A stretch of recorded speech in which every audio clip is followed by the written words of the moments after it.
Algumas pessoas entram em nossas vidas sem serem convidadas e sem cerimônia. Fazem dela sua morada. E como fazê-los reconhecer que todos os lugares do mundo, desde a criação da vida, já possuem ou já possuíram um dono, que não está disposto a dividir a sua casa com ninguém? O meu nome é Wilson, eu tenho 42 anos e a história que eu vou relatar começou a acontecer no ano de 1997, quando estávamos todos reunidos para uma confraternização familiar na fazenda da minha família, no município de Pilar do Sul, no interior de São Paulo. Era o aniversário de 50 anos do meu pai. Chegamos bem cedo enquanto a minha mãe preparava almoço com a ajuda das minhas tias, e os homens acendiam a churrasqueira e preparavam as carnes. Já as crianças e os jovens passaram um dia explorando a região, tomando banho de rio, jogando bola, caçando, enfim, foi um dia cheio para todo mundo. Era o primeiro fim de semana que passávamos ali. O meu avô havia comprado aquela chácara há cerca de 2 meses e levou quase 3 até que a reforma terminasse. E para celebrar essa conquista tão importante, o aniversário do meu pai foi celebrado lá e mobilizou toda a família até quem morava em outros estados, e 2 primos que moravam na Argentina vieram para a festa. A chácara ficou bem cheia. Já de noite, eu e os meus primos começaram a contar histórias de fantasmas na beira da fogueira.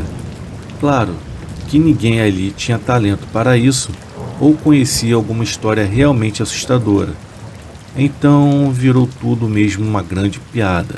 As tentativas de assustar só causavam gargalhadas em todos que estavam ali. No fim das contas, foi uma noite bem gostosa. A família inteira ali reunida dando risada e se divertindo.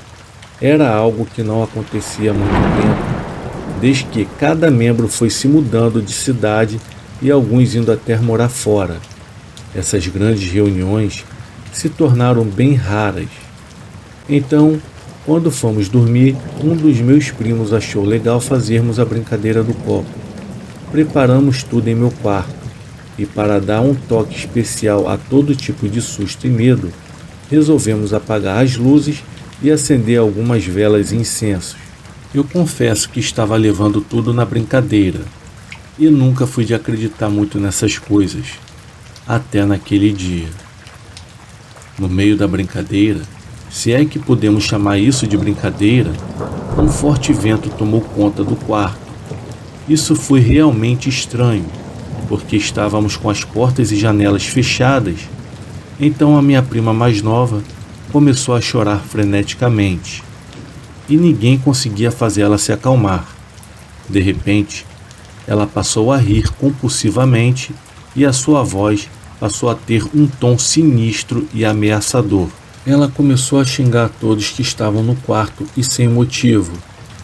Todos nós ficamos apavorados e saímos correndo dali na mesma hora. Quando nossos pais nos encontraram, falamos o que havia acontecido e eles entraram no quarto, já que a minha prima não havia saído de lá.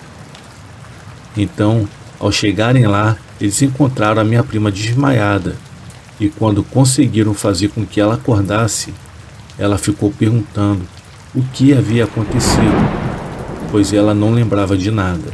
Ela disse que tudo que ela lembrava era de uma forte ventania e que havia visto uma sombra que estava na parede e depois começou a crescer cada vez mais. Ela ficou reclamando de uma dor que ela sentia em todo o seu corpo. Então, os meus tios a levaram para o hospital municipal e o médico que atendeu disse que ela estava apenas com cãibras. Isso foi apenas o princípio de todo o inferno que se transformou aquela chácara. Depois que meu avô morreu, o lugar ficou de herança para o meu pai e um tio que foi morar nos Estados Unidos. Depois de algumas conversas, eles resolveram vender e dividir o dinheiro entre eles e ajudar alguns parentes que estavam em dificuldades. Depois de descobrir a fama que aquela chácara tinha, a venda se tornou uma missão impossível e ela permaneceu fechada por anos sem que ninguém tivesse coragem de voltar lá.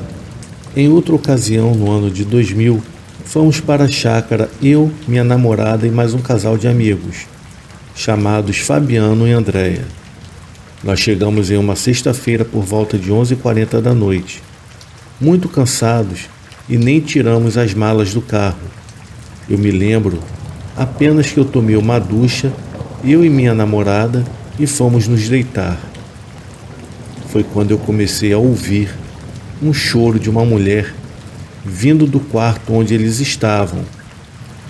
Eu dei alguns murros na parede e gritei uma piadinha bem feliz, que é claro, eu não vou repetir aqui. E o que eu ouvi foi uma resposta bem séria e cheia de pavor. Cara, tinha uma mulher aqui dentro do quarto chorando. Eu saí correndo para o quarto ao lado para ver se era verdade, deixando a minha namorada sozinha no nosso quarto. No momento em que eu entrei pela porta do quarto deles, eu não tive nem tempo de ver nada, pois foi a vez da minha namorada dar um grito ensurdecedor. Eu voltei correndo e a via enterrada embaixo dos lençóis, chorando muito e apavorada. Resolvemos então todos dormir no mesmo quarto, porque as meninas estavam muito apavoradas. Eu também, é claro, que imediatamente me lembrei do que havia acontecido com a minha prima na última vez em que eu estive ali. Eu não contei nada para eles para não deixá-los ainda mais assustados e correr o risco deles quererem fugir dali no meio da madrugada. Mas o restante da noite correu tudo bem, e na segunda noite eu conversei com Fabiano e disse que hoje dormiríamos em quartos separados, já que eu queria privacidade com a minha namorada. E ele aceitou, já que também queria ficar sozinho com a namorada dele. Ficamos acordados até mais ou menos 1h da manhã, conversando e brincando, até que ele teve a brilhante ideia de fazer a brincadeira do copo para tentar entrar em contato com a mulher que estava chorando. Eu quis parecer forte e corajoso, então não me opus. Já as meninas, a princípio, ficaram receosas, mas depois acabaram aceitando. Montamos tudo, e logo na primeira pergunta, e ainda antes do copo se mexer, passamos a ouvir o mesmo choro da noite anterior, só que dessa vez mais alto e mais claro, além de bem mais sofrido. Era tipo um choro de dor e agonia, que fez com que largássemos o copo na hora, que acabou se espatifando no chão. A luz do quarto se apagou, e quando acendeu novamente, logo na porta do quarto, nós podemos ver uma mulher toda rasgada e com a sua face toda desfigurada. Ela caminhou e sentou na beirada da cama. Ela estava com uma aparência cadavérica, praticamente não tinha rosto, era como um esqueleto bem seco e encardido nos encarando.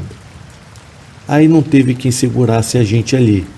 Naquela casa, não quisemos nem saber da hora e dos perigos da estrada e tratamos de pegar as nossas coisas desesperados para ir embora dali. Amigos, por incrível que pareça, depois desses 2 acontecimentos macabros, eu ainda consegui retornar lá mais uma vez. Depois de muito tempo, apareceu um comprador interessado na chácara. Quase 6 anos já haviam se passado desde que meu pai decidiu vendê-la. Fomos então para lá em um grupo grande de 8 pessoas. Eu e a minha namorada novamente, meu irmão junto com a namorada, o meu pai e a minha mãe e um casal de amigos nossos, que sempre ouviam as histórias sobre o lugar e sempre quiseram ir até lá, mas nunca tiveram a oportunidade. Todos sabiam das coisas que aconteceram naquela casa. Apesar de sempre ficarmos assustados, nós estávamos indo para fazer uma grande limpeza no lugar e consertar algumas pequenas coisas, já que o meu pai queria desesperadamente se livrar daquele lugar. Logo que chegamos, não notamos nada diferente. O dia correu normalmente e ficamos muito ocupados com os nossos afazeres, que nem tivemos tempo de notar se havia algo diferente acontecendo. Mas com o cair da noite, aí sim, tudo ficou estranho novamente. O dia havia sido pesado devido ao serviço que estávamos realizando. Era aproximadamente 7h30 da noite, quando a primeira a gritar foi a minha mãe, dizendo que havia visto uma mulher chorona a encarando quando ela assava um bolo no fogão a lenha do lado de fora da casa. A minha namorada estava na piscina com a namorada do meu irmão, e as duas não viram ou ouviram nada, nem nós que estávamos bem próximos. Depois de conseguirmos acalmar a minha mãe, foi a vez do meu irmão. Só me lembro de ouvir os seus gritos e ver ele correndo pelo corredor, enrolado somente na toalha, dizendo que havia visto a mesma mulher pelo espelho embaçado do banheiro. Tudo isso ocorreu apenas no mesmo dia que chegamos, e estávamos planejando ficar por lá cerca de 3 dias, ou seja, ainda tínhamos mais 2 dias assombrados pela frente. Fomos dormir aproximadamente 1h30 da manhã. Os homens estavam dormindo na sala, enquanto as meninas dormiam no quarto. Já o meu pai e minha mãe estavam no quarto ao lado, e de repente eu comecei a sentir um vento gelado na altura da nuca, como se alguém estivesse assoprando o meu pescoço. Eu acho que, devido ao sono no primeiro momento, eu nem dei muita importância, já que é normal naquela região virada de tempo repentino. Mas quando eu senti alguém puxando o meu lençol, eu virei rapidamente e pude ver a mulher chorona, sentada na beira do meu colchão. Eu me encolhi o máximo que eu pude e prendi a minha respiração. Ela levantou-se, então eu pude perceber que ela não andava, ela flutuava.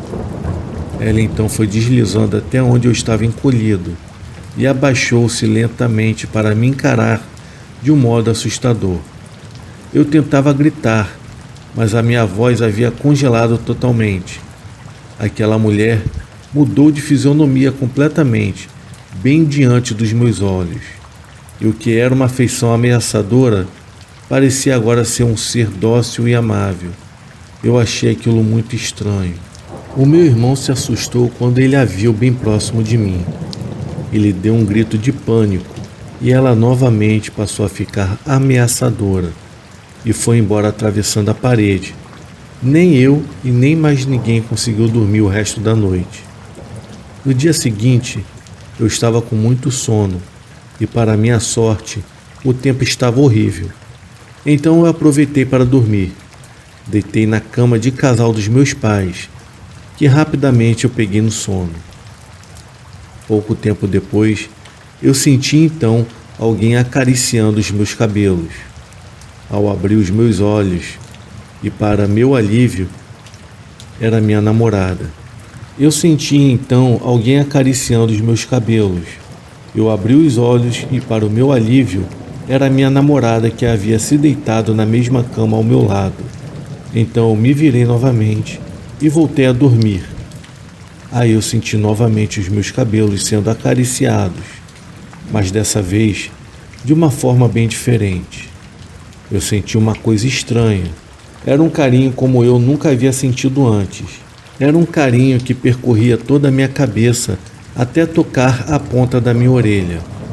Eu virei para dar um beijo na minha namorada, que eu achei que fosse quem estava fazendo carinho em mim.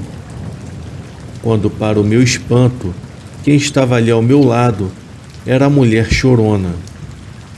Eu fiquei petrificado. Ela me encarava de uma forma maternal. Eu não sei explicar, mas o seu semblante era horrível, e eu não me importava de ser incomodado por um fantasma. O que me incomodava era a feiura dela. Foi quando a minha mãe entrou no quarto e deu um grito assustando todos nós. A entidade novamente atravessou a parede e sumiu. Eu nunca entendi o porquê daquele fantasma ter cismado comigo, e nem faço questão de saber o porquê. Pela graça de Deus e do nosso esforço, o meu pai conseguiu vender aquela chácara assombrada, comprando com a parte do dinheiro que cabia a ele um apartamento em Boracéia, e até hoje, no momento, não apareceu nenhum fantasma por lá na praia. Ainda bem, tomara que continue assim para sempre.